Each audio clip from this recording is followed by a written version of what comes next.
O filme se inicia nos apresentando Memo Cruz, um jovem que trabalha nas instalações de uma fábrica futurista, exercendo a função de dealer de sonhos.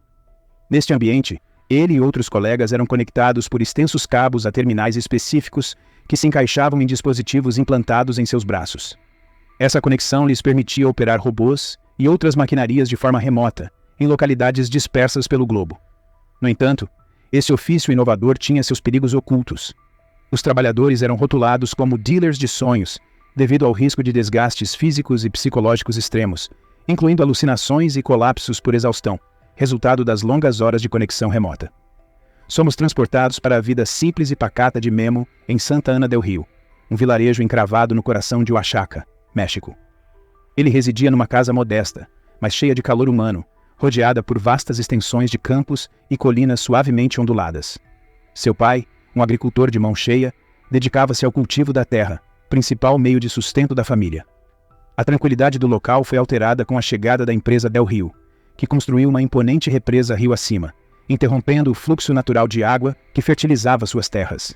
Como consequência, os moradores foram obrigados a comprar água diretamente da empresa, que impôs rigorosas medidas de segurança em sua instalação, com cercas altíssimas, vigilância por câmeras e guardas armados, tornando praticamente impossível qualquer acesso não autorizado.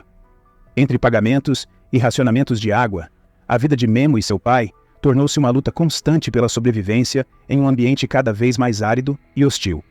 Apesar das adversidades, Memo não abandonava sua paixão por eletrônica e hacking. Nas horas vagas, ele se deleitava em montar e desmontar rádios antigos, e chegou a construir uma antena capaz de captar transmissões de locais distantes, um hobby que logo provaria ser mais perigoso do que ele imaginava. Numa dessas noites, enquanto manipulava sua engenhoca em busca de frequências enigmáticas, Memo interceptou, por acaso, uma transmissão do Centro de Comando de Segurança da Del Rio, localizado em San Diego, Califórnia. Ele escutou uma troca de comunicações entre um operador de drones, Rudy Ramírez, e sua equipe. Porém, Rudy percebeu a interferência e iniciou uma busca pelo sinal de Memo. Ciente do perigo iminente, Memo agiu rapidamente, desativando seu equipamento antes que sua localização fosse comprometida. No alvorecer seguinte, sem mencionar o incidente, o pai de Memo o incumbiu de uma tarefa aparentemente simples: entregar algumas colheitas ao seu tio, que residia em outro setor do vilarejo. Memo aproveitou uma carona até a residência de seu tio. Lá, uma transmissão televisiva chamou sua atenção. As notícias cobriam uma operação da Del Rio, que alegava estar em busca de um suposto terrorista que manipulava recursos hídricos.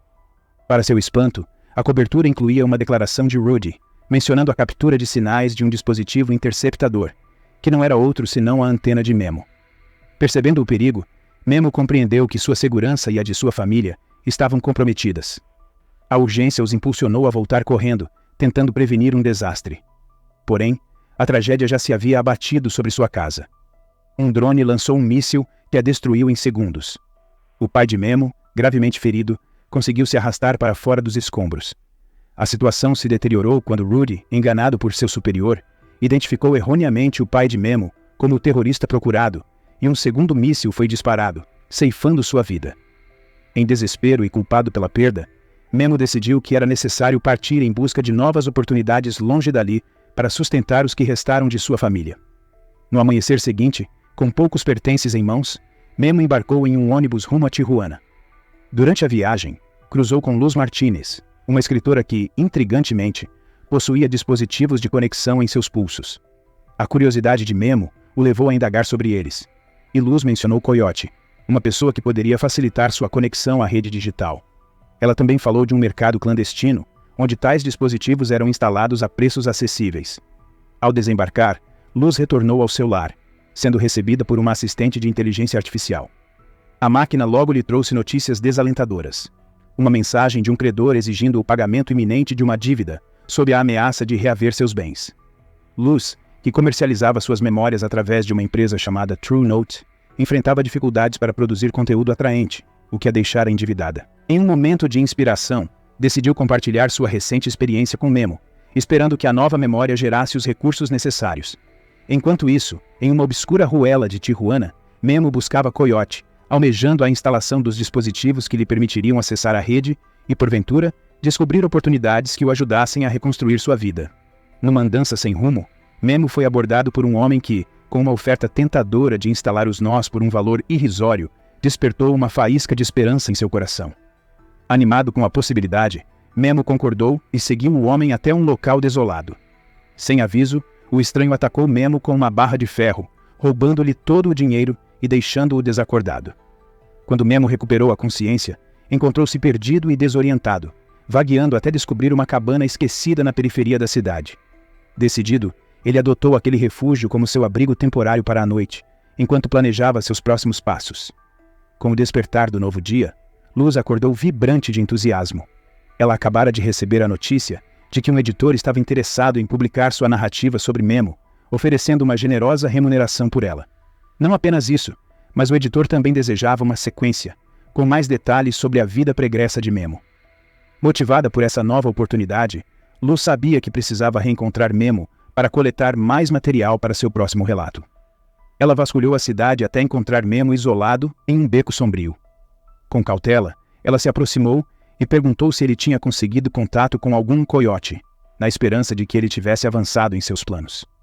Com um suspiro carregado de desilusão, Memo relatou o trágico incidente que sofreu. Comprometida tanto em ajudá-lo quanto em enriquecer sua história, Luz propôs uma visita a um estabelecimento singular, o Node Bar, onde ela poderia auxiliar Memo a obter os nós necessários. No Node Bar, enquanto se preparava para instalar os dispositivos, Luz revelou-se como um coiote. Memo, surpreso, indagou como ela detinha tal conhecimento. Luz explicou que aprendera com um ex-namorado que operava no mesmo ramo.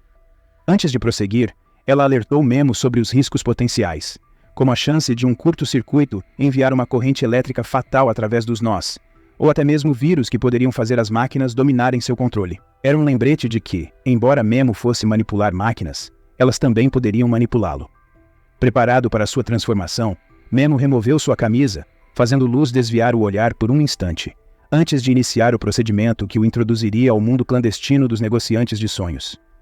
No amanhecer seguinte, Memo adentrou uma fábrica pulsante, onde multidões imersas em realidade virtual se dedicavam ao trabalho. Recém-contratado para um projeto de construção em San Diego, ele foi direcionado a um módulo específico. Ao conectar os fios aos seus terminais neurais, Memo se viu transportado para um canteiro de obras, assumindo o comando de um robô que operava no topo de um dos arranha-céus mais imponentes da cidade.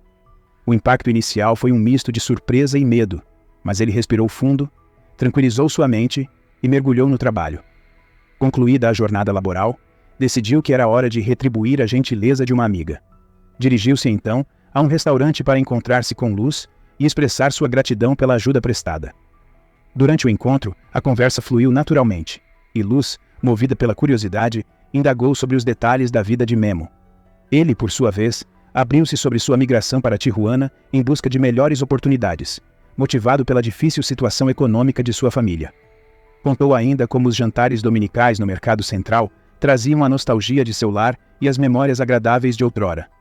Porém, ao ser questionado sobre seu pai, Memo titubeou, e seu semblante foi tomado por um véu de melancolia.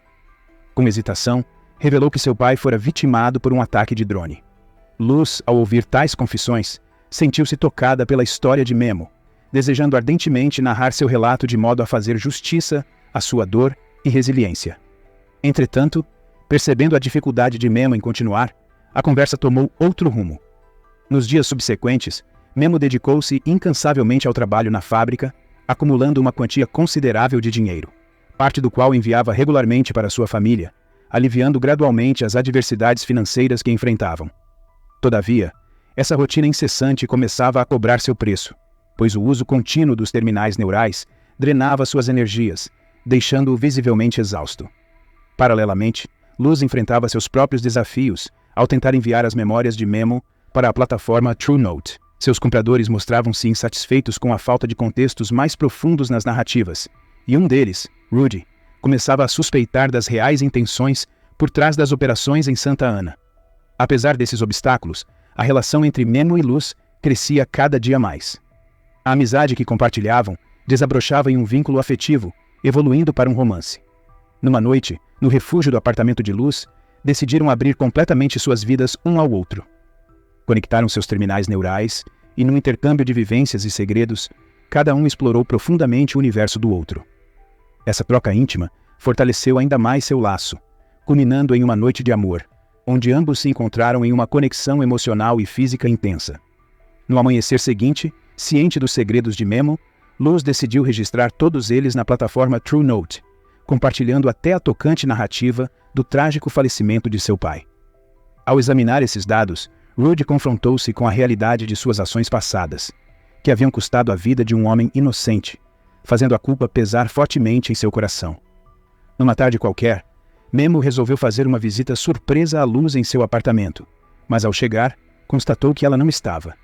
Prestes a deixar o local, um vizinho amistoso ofereceu-se para destrancar a porta e sugeriu que ele esperasse por ela no apartamento. Enquanto aguardava, curioso, Memo explorou o espaço e por acaso deparou-se com o computador de Luz. Movido pela curiosidade, ele acessou sua conta no True Note e se deparou com a chocante revelação de que ela estava comercializando suas lembranças pessoais. Luz chegou em casa nesse momento e encontrou Memo imerso em suas memórias digitais.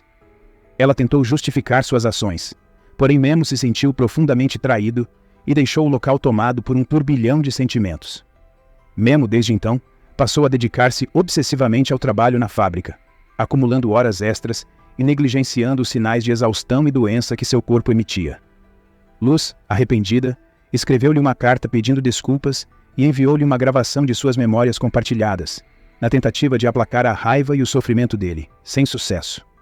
Enquanto isso, Rudy, atormentado pelo remorso e incapaz de seguir com sua vida normal, decidiu que precisava encontrar Memo pessoalmente. Para isso, ele se afastou temporariamente do trabalho e atravessou a rigorosa fronteira entre os Estados Unidos e o México. Rudy localizou Memo num mercado central, ocupado com um jantar solitário.